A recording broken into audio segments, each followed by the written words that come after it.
हमारे आप लोग ठीक ठाक है ना? गर्मी लग रही है? नहीं लग रही है? क्या बात है।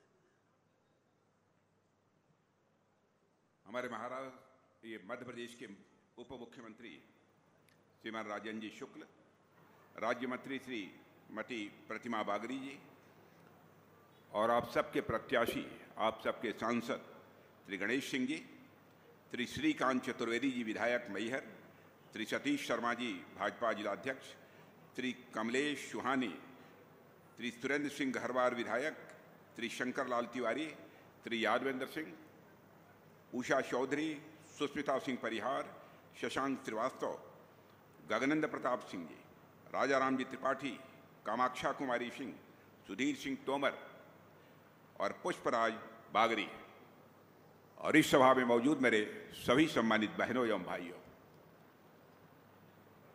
लंबे समय के बाद इस स्थान पर किसी सार्वजनिक सभा को संबोधित करने के लिए आप सबके सामने खड़ा हुआ हूं। लंबे समय के बाद आया हूं, फिर भी आप लोगों ने तालियां बजाकर, फूलों की हार पहनाकर हम लोगों का स्वागत किया है। भारत की परंपरा है और शिष्टाचार का तकाजा भी है। स्वागत, अभिनंदन और सलाम दुआ कभी एक तरफा नहीं होना चाहिए। इसलिए मैं भी अपनी तरफ से शीश झुकाकर आप सभी बहनों भाइयों का हार्दिक अभिनंदन करता हूं, आप सभी का स्वागत करता हूं। मेरे बहनों भाइयों, यदि आज आपके बीच में आया हूं, केवल एक काम के लिए आया, गणेश सिंह को भारी मतों से विजय दिलाने की आप सबसे अपील करने के लिए आया। आप ये कह सकते हैं, क्या गणेश सिंह जी के बिना संसद नहीं चलेगी? बहनों भाइयों, संसद तो किसी भी तरीके से चल सकती है, लेकिन मैं लोकसभा का डिप्टी लीडर होने के नाते, उसके लीडर हैं हमारे आदरणीय प्रधानमंत्री जी और डिप्टी लीडर मैं हूं।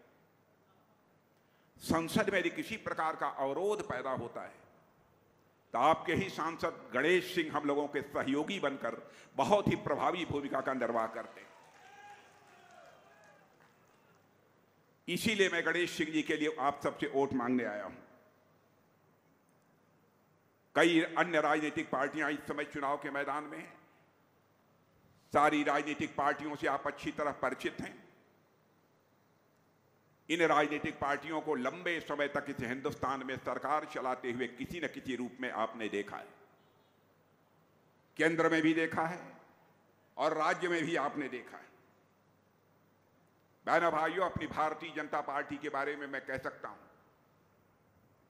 भारतीय जनता पार्टी 24 कैरेट की सोना है। बहनों भाइयों, 24 कैरेट की सोना। आप यह कहेंगे कि आप 24 कैरेट का सोना भारतीय जनता पार्टी को क्यों कह रहे हैं? क्या आपके यहां सारे लोग दूध के धोए हुए हैं? मैं यह दावा नहीं करना चाहता कि भारतीय जनता पार्टी में सारे लोग दूध के धोए हुए हैं, लेकिन इतनी बात मैं दावे के साथ कह सकता हूं, भारतीय जनता पार्टी से हिंदुस्तान की एक ऐसी राजनीतिक पार्टी है, जब भी चुनाव आता है, अपने घोषणा पत्रों में जो भी वादे करती है, वह भारतीय जनता पार्टी अक्षरशः अपने वादों को पूरा करती है। बहनों भाइयों, जो हम कहते हैं वह हम करते हैं। हमारी कथनी और करनी में कभी अंतर नहीं रहा है। इसीलिए मैं कहता हूं कि भारतीय जनता पार्टी यह 24 कैरेट की सोना के समान है। मैं यह दावा नहीं करना चाहता कि भारतीय जनता पार्टी में कोई झूठ बोलता ही नहीं है। होंगे ऐसे लोग, व्यक्ति हो सकते हैं, लेकिन जहां तक पार्टी का सवाल है बहनों भाइयों, पार्टी पर भारत ही नहीं दुनिया का कोई व्यक्ति उंगली उठाकर नहीं कह सकता कोई दाग लगी हुई है।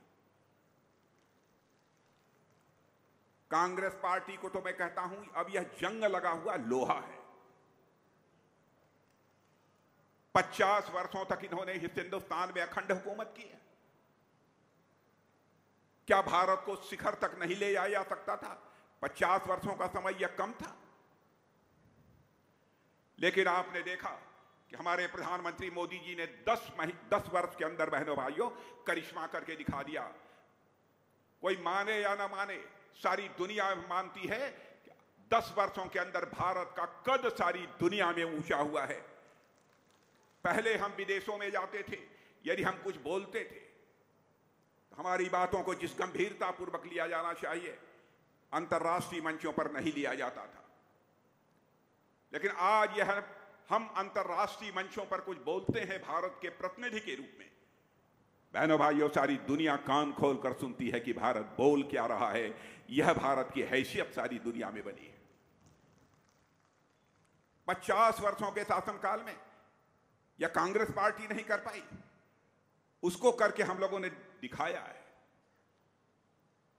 हम ऐसी राजनीतिक पार्टी हैं, भारत का विकास भी करना चाहते हैं, लेकिन भारत की विरासत को भी हम सुरक्षित रखना चाहते हैं। आप यह कहेंगे कि विरासत को कैसे सुरक्षित करेंगे आप? मैं बहुत सारे मंदिरों का, बहुत सारे पुरातत्व शेष, उनके जीर्णोद्धार का, उनके उत्थान का जो काम किया है उसकी बहुत विस्तार में जाकर यहां पर चर्चा नहीं करूंगा। मध्य प्रदेश में स्थित बाबा महाकाल की नगरी की यहां पर मैं चर्चा करना चाहूंगा। कभी पूरी दुनिया के लिए काल गणना का, समय की गणना का केंद्र कोई नगरी हुआ करती थी तो बाबा महाकाल की नगरी हुआ करती थी। इसके महत्व को कांग्रेस की सरकारों ने भुला दिया। मोदी जी की प्रेरणा से पहली बार ऐसा हुआ है कि पहली विक्रमादित्य घड़ी फिर से महाकाल की नगरी में स्थापित हुई है। बहनों भाइयों, यह भारत की समृद्ध विरासत की याद दिलाता है। वहीं यह उस कालचक्र का भी साक्षी बनेगा जो भारत को विकसित भारत बनाएगा। इसलिए मैं कह रहा हूं, हम विकास भी करते हैं और साथ ही साथ अपनी विरासत को भी हम सुरक्षित रखते हैं। और ऐसी सरकार के ऊपर कांग्रेस के लोग तरह तरह के आरोप लगाते हैं।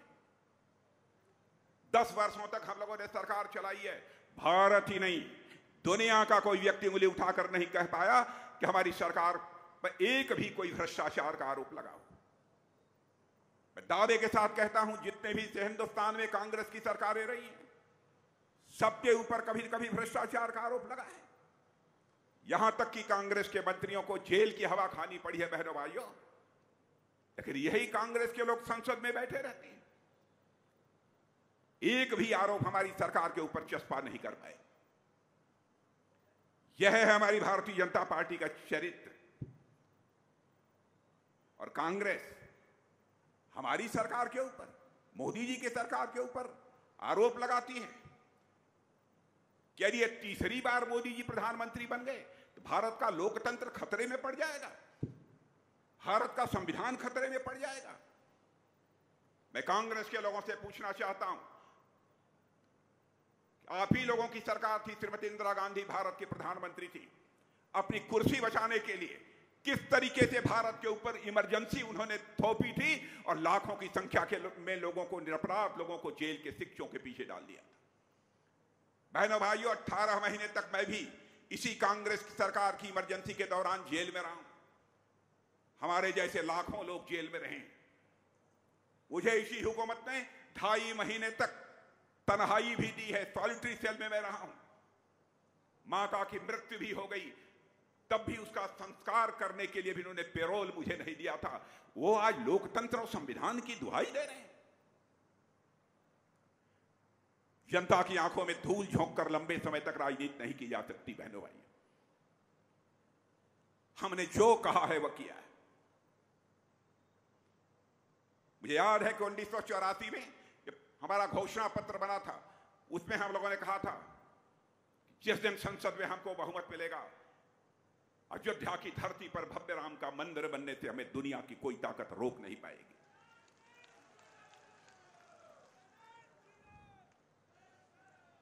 आपने संसद में बहुमत दिया, ईश्वर की कृपा थी, भगवान राम की कृपा थी कि अयोध्या की धरती पर उसी भगवान राम का भव्य मंदिर बन गया। और आज मैं मध्य प्रदेश की जनता को इस विशाल सभा के माध्यम से संदेश देकर जाना चाहता हूं, भगवान राम अपनी झोपड़ी से, अपनी कुटिया से निकलकर राजमहल में प्रवेश कर चुके हैं।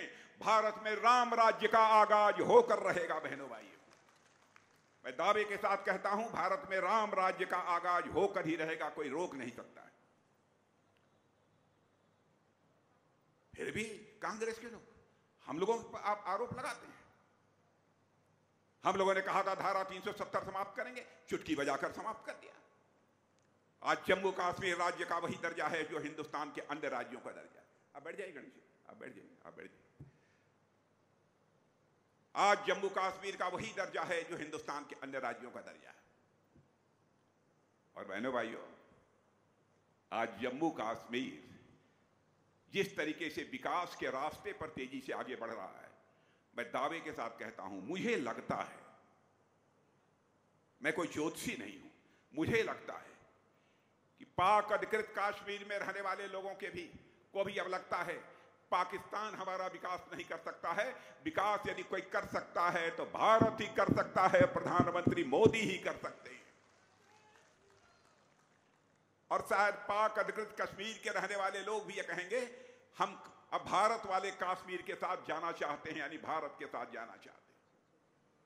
वैसे पाक अधिकृत कश्मीर का जहां तक प्रश्न है, हम तो वो हमारा था हिस्सा, आज है, और कल भी पाक अधिकृत कश्मीर हमारा रहेगा। मेरे बहनों भाइयों, अब यह मानकर चलते हैं क्या क्या हमारी सरकार ने किया है।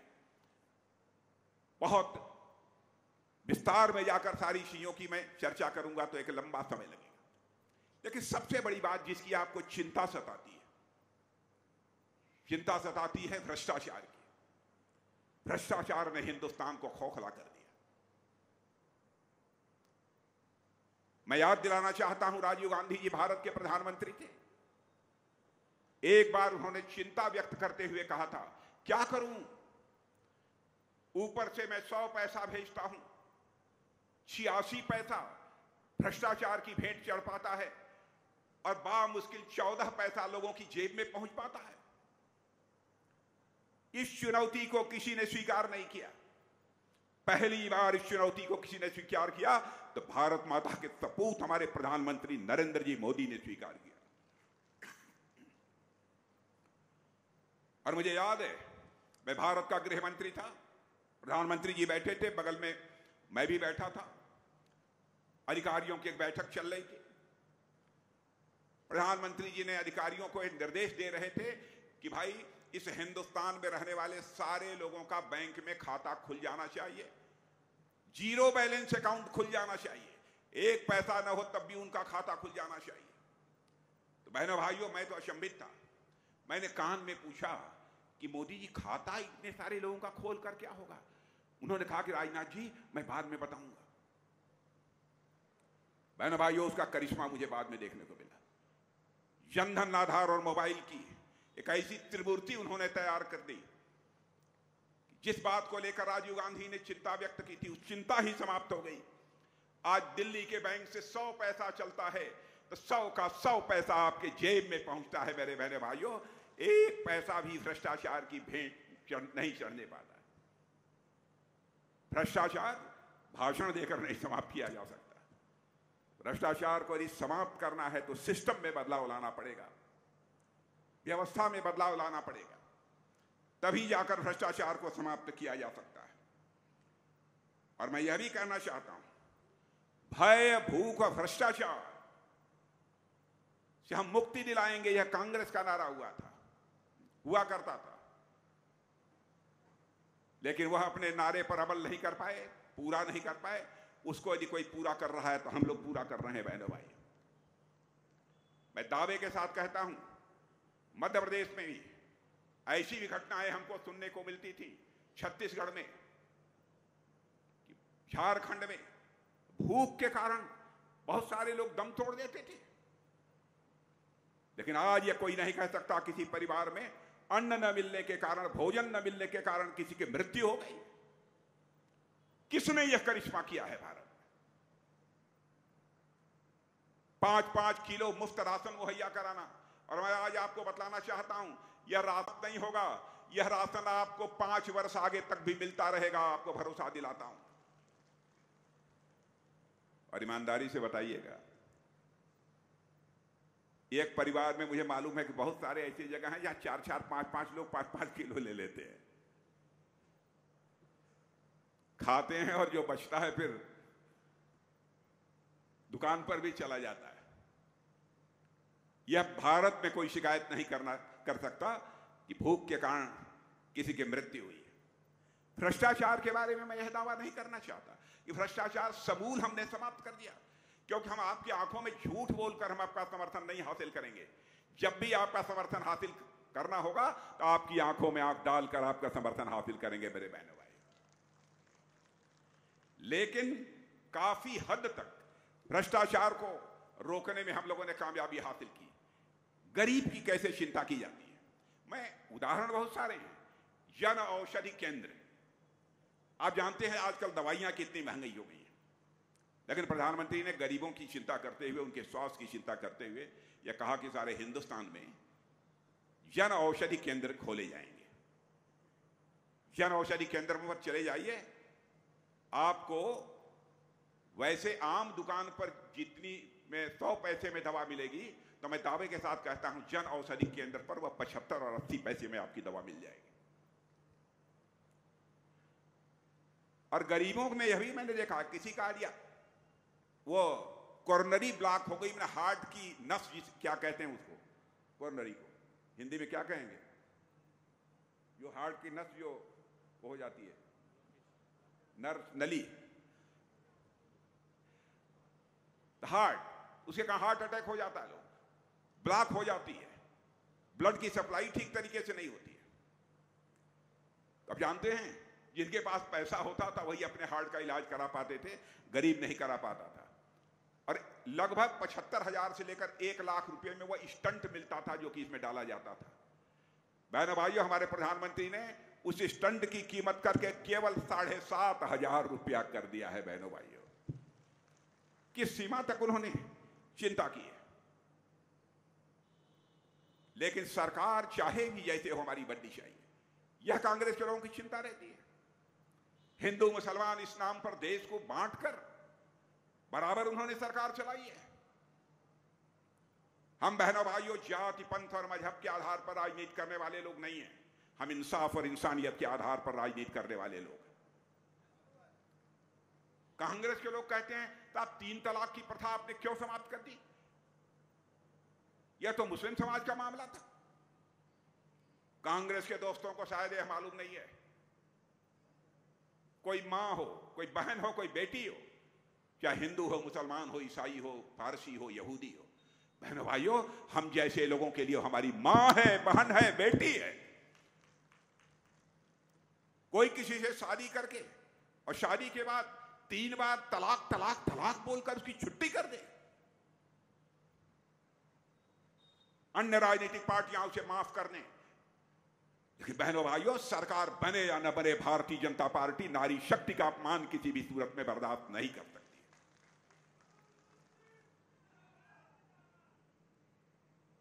तुष्टीकरण की राजनीति ये लोग करते हैं,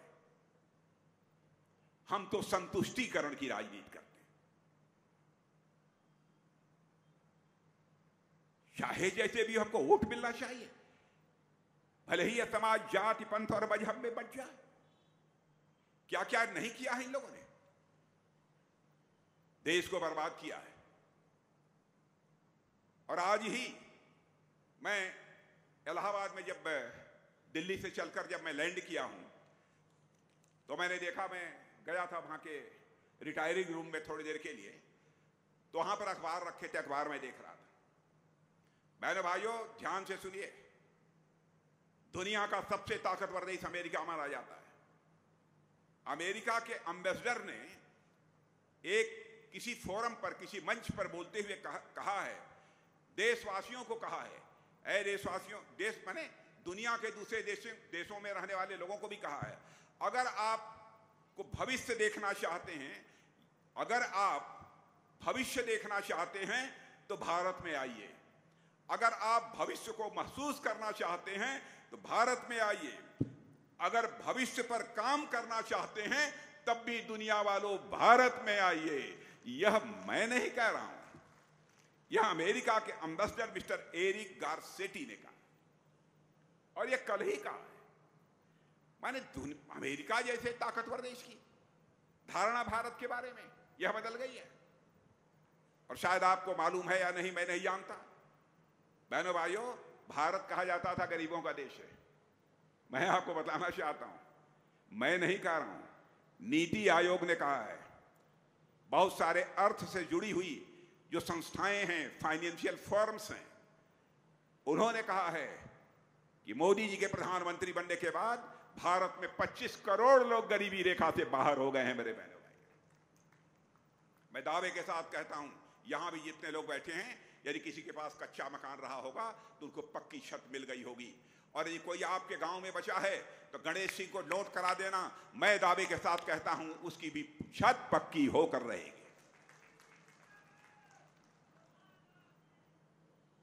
मैं मध्य प्रदेश की माताओं बहनों को देखा है, मैंने राजस्थान की माताओं बहनों को देखा है, घड़े पर घड़ा पानी का भरकर, 5-5, 6-6 घड़े भरकर दूर से गर्मी के दिनों में पानी लेकर पीने के लिए, स्नान करने के लिए, खाना बनाने के लिए घरों में लेकर आती थी। किसी प्रधानमंत्री के अंदर वह संवेदनशीलता नहीं थी। पहली बार उनकी चिंता किसी ने की है तो हमारे प्रधानमंत्री मोदी जी ने की है बहनों भाइयों। और यह फैसला कर लिया, हम सब लोग मौजूद थे, फैसला कर लिया, हिंदुस्तान में हम एक घर भी नहीं शेष बचने देंगे जिस घर में नल के माध्यम से जल न पहुंच जाए। और सतना में यह हो रहा है कि नहीं गणेश सिंह जी? सतना में भी काम हो रहा है ना, अभी चल रहा है काम। जिसके घर में न पहुंचा हो मत कहिएगा कि मैंने नहीं पहुंचा। क्या कभी आपने कल्पना किया था कि वह भी दिन आएगा? छोटी छोटी बातों की चिंता बराबर हमारी सरकार ने बहनों भाइयों की है। सड़कों का जहां तक सवाल है, 10 साल पहले आपने सड़कों की हालत देखी होगी और आज आप सड़कों की हालत देखेंगे, आपको जमीन आसमान का अंतर दिखाई देगा। कांग्रेस के लोगों से पूछिए ईमानदारी के साथ, जब आपकी सरकार थी तो प्रतिदिन 7 किलोमीटर 8 किलोमीटर नेशनल हाईवे बनती थी। क्या कारण है कि मोदी जी के आने के बाद यह नेशनल हाईवे 38 से लेकर 40 किलोमीटर प्रतिदिन भारत में बन रही है? करिश्मा हो रहा है भारत में। यह कोई छोटी बात नहीं है। अब मैं रक्षा मंत्री हूं, जानते हैं भारत चीन की सीमा, जो भारत पाकिस्तान की सीमा लगी हुई है, कांग्रेस के जो रक्षा मंत्री हुआ करते थे वह कहते थे चीन की सीमा पर न सड़क बनाओ, न कोई बुनियादी ढांचा का विकास मत करो, इंफ्रास्ट्रक्चर डेवलप मत करो, वहां पर पानी होने की भी व्यवस्था मत करो। सीमा के पास भी हमारे भारत के रहने वाले लोग हैं, रहते हैं, लेकिन सड़क मत बनाओ, बिजली मत लगाओ, कोई सुविधा मत दो। नहीं होगा यह कि चीन के लोग सीमा क्रॉस करके भारत में आ जाएंगे और चीन अपनी तरफ सारा काम कर रहा है और कांग्रेस के लोग चुप्पी साधे बैठे थे। बहनों भाइयों, हम लोगों की सरकार आने के बाद मोदी ने कहा कि राजनाथ जी रुकना नहीं है, हम भी सीमा के पास बुनियादी ढांचों का विकास करेंगे, हम भी बिजली लगाएंगे, सड़क बनाएंगे। बहनों भाइयों, आप यदि जाना चाहते हैं तो सड़कों के माध्यम से सीमा तक जा सकते हैं। सीमा के पास रहने वाले गांव हमारे यहां अंतिम गांव नहीं है।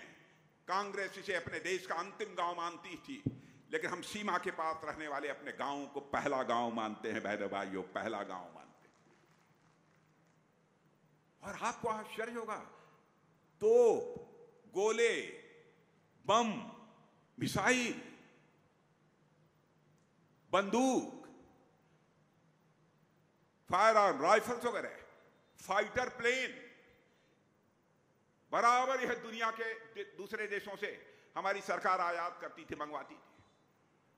हमारे प्रधानमंत्री ने कहा कि अब सिलसिला बंद होना चाहिए, यह सब चीजें भारत की धरती पर बननी चाहिए, भारतवासियों के हाथों से बननी चाहिए। और 7-8 वर्षों के अंदर यह करिश्मा हुआ है।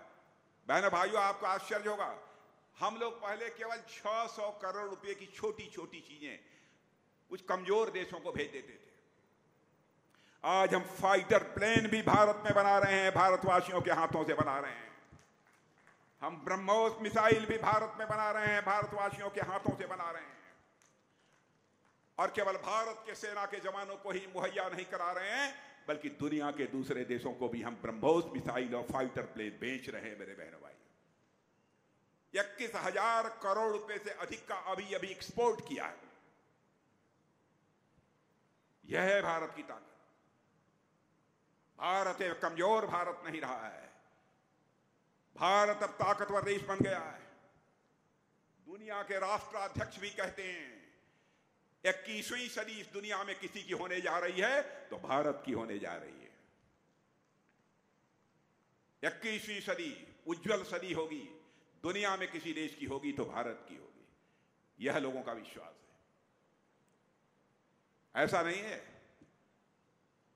कि हम लोगों को कभी विफलता न मिली हो। ईमानदारी से मैं कहना चाहता हूं, हम लोगों को भी कभी कभी असफलता मिली है। अब जैसे चंद्रयान 2 की मैं आपको याद दिलाना चाहता हूं। चंद्रयान 2 हमारे वैज्ञानिकों ने रात दिन कोशिश करके बरसों कोशिश की कि हम चंद्रमा पर पहुंच जाएं और चंद्रमा पर अपना लैंडर वहां लैंड कराएं। बेचारे नहीं कर पाए। तो प्रधानमंत्री का देखिए संवेदनशीलता।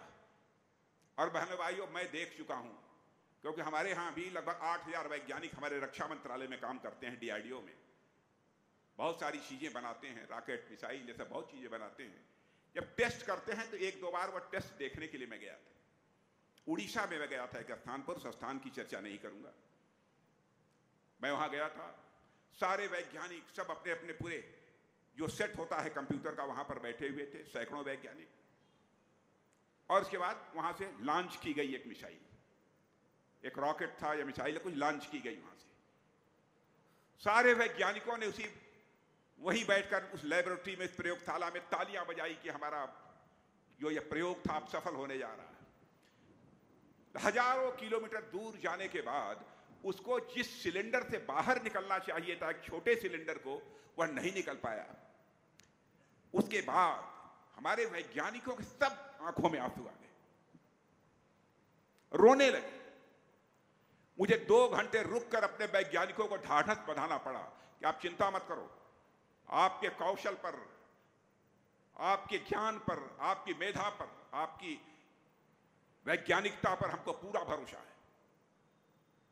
वैसे ही जब चंद्रयान 2 नहीं पहुंच पाया चंद्रमा पर, जब वैज्ञानिक हताश निराश हो गए, उनके आंखों में आंसू आ गए, तब उनको ढाढ़स बढ़ाने के लिए हमारे प्रधानमंत्री सारा काम छोड़कर सुबह ही होते हुए उन वैज्ञानिकों के पास पहुंच गए और गले से लगाकर वैज्ञानिकों को ढाढ़स बनाया। और उसके बाद उन्हीं वैज्ञानिकों ने चंद्रयान 3 तैयार किया और चंद्रयान 3 को चंद्रमा के दक्षिणी ध्रुव पर लैंड करा दिया। विश्व में पहला देश यह भारत बन गया जो कि चंद्रमा के दक्षिणी ध्रुव पर अपना लैंडर लैंड कराने में उसने कामयाबी हासिल कर ली। बहनों भाइयों, ऐसी बहुत सारी चीजें हैं। अब जैसे भारत के कद के बारे में आप देखिए, एक बार ऐसा हुआ, आप जानते हैं, रूस और यूक्रेन, इन दोनों के बीच लड़ाई चल रही है लगभग 2 वर्षों से। मालूम है कि नहीं लोगों को? रूस और यूक्रेन के बीच लड़ाई चल रही है, मालूम है? कितने लोगों को मालूम है? जब मतलब हाथ उठा, अरे वाह, मध्य प्रदेश में बड़े जागरूक लोग हैं भाई। 2 साल से लड़ाई चल रही है। लड़ाई शुरू हुई थी, बराबर रूस की तरफ से भी तोप, गोले, मिसाइल चल रही थी, यूक्रेन भी इधर से मार रहा था। हमारे भारत के लगभग 25-26 हजार बच्चे वहां पर, कोई MBBS की पढ़ाई कर रहा था, कोई इंजीनियरिंग की, कोई मैनेजमेंट की। तो उनके माता पिता बहुत चिंतित हुए कि भाई मिसाइल कहीं पर भी गिर रही है, कहीं ऐसा ना हो कि हमारे बच्चे की जिंदगी खतरे में पड़ जाए। तो उन लोगों ने हमारे प्रधानमंत्री से मांग करना शुरू किया कि प्रधानमंत्री जी, चाहे जैसे भी हो, हमारे बच्चों को आप यूक्रेन से निकालकर भारत ले आइए।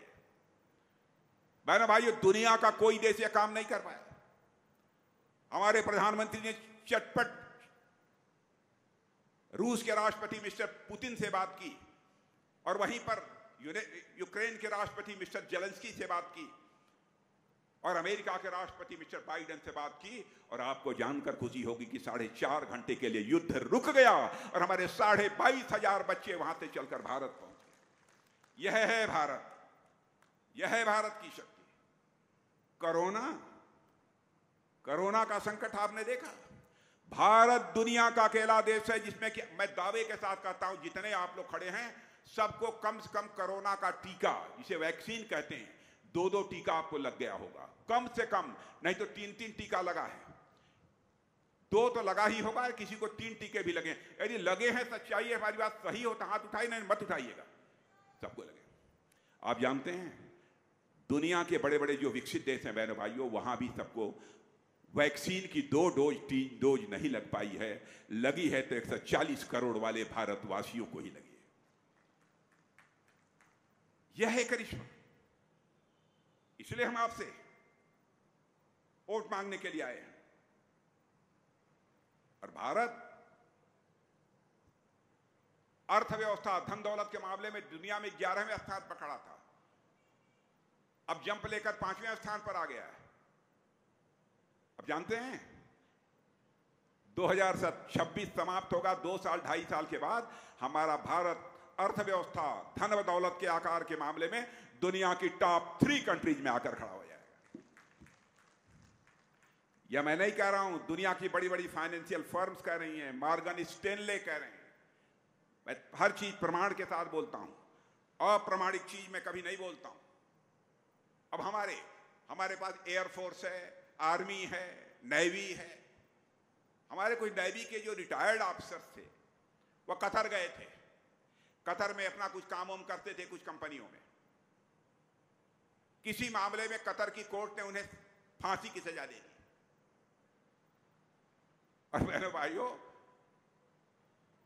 बहुत संकट की स्थिति पैदा हो गई। चाहे जो भी हो, हर के बावजूद हमारे भारतवासी थे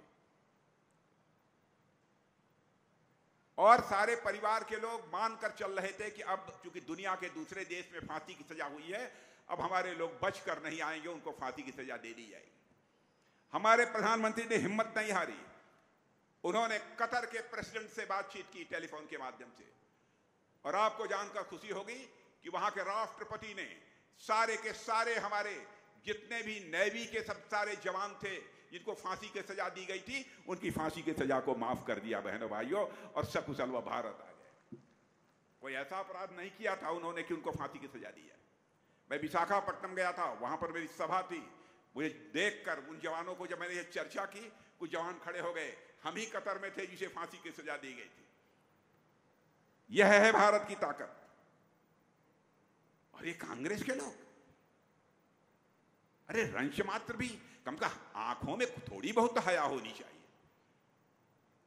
हमारा देश यदि सर्जिकल स्ट्राइक और एयर स्ट्राइक करता है तो हमारे सेना के जवानों से प्रमाण मांगते हैं, प्रमाण दो। सारी दुनिया स्वीकार करती है। भारत के सेना के जवानों ने अपने शौर्य और पराक्रम का परिचय दिया। और हिंदू मुसलमान का भी कभी कभी इधर करके प्रधानमंत्री को बदनाम करते हैं। बहनों भाइयों सुन लो, आप अपने प्रेस के दोस्तों से भी कहूंगा, इसको भी पता लगा लीजिएगा। अरब के 5 देशों में उनके यहां का जो सबसे बड़ा सम्मान होता है वो दुनिया में शायद ही किसी को मिला होगा। पहली बार किसी को दिया है उन मुस्लिम देशों ने, अरब के 5 मुस्लिम देशों ने अपने यहां का सबसे बड़ा सम्मान किसी को दिया है तो हमारे प्रधानमंत्री मोदी जी को दिया है। बहनों भाइयों, देश तेजी से आगे बढ़ रहा है। फिर से मैं दोहराना चाहूंगा, 21वीं सदी भारत की होने जा रही है। भारत विश्व गुरु बनेगा। आप सबका समर्थन चाहिए। किसी को यदि थोड़ी बहुत किसी बात को लेकर नाराजगी हो तो मैं ये कहूंगा कि प्रश्न देश का है, व्यक्ति का प्रश्न नहीं है। प्रश्न देश का है। आप वोट किसी व्यक्ति के लिए नहीं कर रहे हैं, आप वोट कर रहे हैं तो भारत माता का मस्तक सारी दुनिया में ऊंचा करने के लिए आप वोट कर रहे हैं। और मुझे पूरा विश्वास है कि आप सबका पूरा समर्थन प्राप्त होगा। इसी आशा विश्वास के साथ पुनः एक बार शीश झुकाकर आप सभी का अभिनंदन करते हुए अपना निवेदन समाप्त करता हूं।